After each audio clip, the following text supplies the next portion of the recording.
আমার পাশে যে ছেলেটিকে দেখতে পাচ্ছেন, তার দুইটি চোখ নেই, দৃষ্টি নেই, কিন্তু তাকে যে জন্ম দিয়েছে তার বাবা, তার কিন্তু দৃষ্টি ছিল, তার চোখ ছিল, কিন্তু সেই সন্তানকে জন্ম দিয়ে এই সড়কে ফেলে গেছে। বর্তমানে এমন কিছু খবর আমাদের কানে আসে বা আমরা দেখি, যা দেখলে আমাদের গায়ের লোম দাঁড়িয়ে যায়। এই যে ছেলেটাকে বসে থাকতে দেখছেন, দীর্ঘ প্রায় 1 মাসের মতো হয়ে যাচ্ছে এই ছেলেটি এইখানে পড়ে আছে।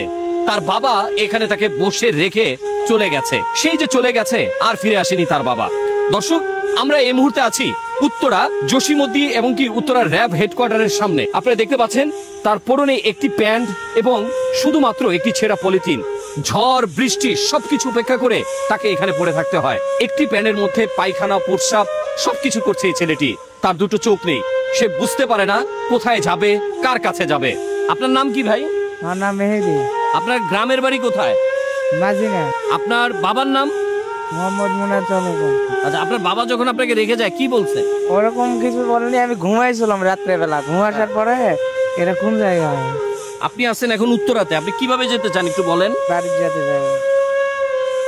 দর্শক, এই ছেলেটি তার পিতার কাছে তাও যেতে চায়, কারণ তার বাবার স্মৃতি ভুলতে পারেনি। জন্মের পরপরই তার মাকে হারিয়েছে। তিনি যতটুকু বলছে, ঘুমের ঘরে তার বাবা তাকে এখানটাতে রেখে গেছে।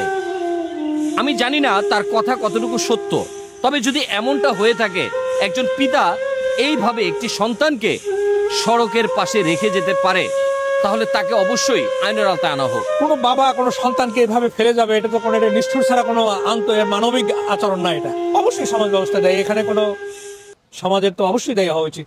এইভাবে একটা সন্তান, একটা মানুষ পড়ে থাকবে, সে যদি পঙ্গু হয়, বিকলাঙ্গ হয়, তাহলে তো এইভাবে তো রাস্তায় ফেলে দেওয়াটা সেটা মানবিক কাজ না, সেটা তো অমানবিক কাজ। বা কোনো বাবা এটা করতে পারে না, আর কোনো সন্তানও কোনো বাবা মাকে এরকম করতে পারে। বাবা মা যদি বিরুদ্ধ হয়, তাদেরকে এরকম করা যাবে না। এই যে আপনি এখানে এতদিন যাবত ব্যবসা করছেন, তাকে এখানে কতদিন যাবত দেখছেন? 15-20 দিন ধরে আসছে। আমরা ওর মুখেই শুনছি ওর বাবা ফেলে রেখে গেছে। আরে এইখানে রাইখা গেল কে? পরে ওর কাছে জিজ্ঞেস করছে, জিজ্ঞেস করছে, ও বলছে যে আমার আব্বা রেখে গেছে। আমার তো মা নাই, আমার দেখতে শুনতে অসুবিধা হয়, এই জন্যই রেখে গেছে। এছাড়া আর কোনো কারণ নাই তো রাখার। কেউ কাপড় কিনে দিছে, কেউ পায়জামা কিনে দিছে, ও তো নোংরা করে ফেলায়। হয়তো বাথরুম চোখে দেখে না, তো অন্ধ, চোখে দেখে না, ওই বাথরুম করে ফেলায়, কাপড়েই বাথরুম করে ফেলায়। দর্শক, কেউ কাপড় কিনে দিয়েছে, কেউ তাকে খাবার কিনে দিয়েছে, কিন্তু এই অন্ধ ছেলেটিকে কেউ আশ্রয় দেয়নি ঘরে। কে কার সন্তানকে আশ্রয় দিবে? যেখানে জন্মদাতা পিতা তাকে রেখে গেছে, তাকে কে আশ্রয় দিবে? আপনাদের সকলের কাছে একটি অনুরোধ করব, আপনারা এই ভিডিওটি দ্রুত ছড়িয়ে দিবেন, যেন সে যে গ্রামে ছিল সেই গ্রামের অবশ্যই স্থানীয় লোকজন আছে, তাকে যেন চিনতে পারে, তাকে চিনে যেন তার আত্মীয় স্বজনের কাছে যেতে পারে, এই ব্যবস্থা করে দিবেন।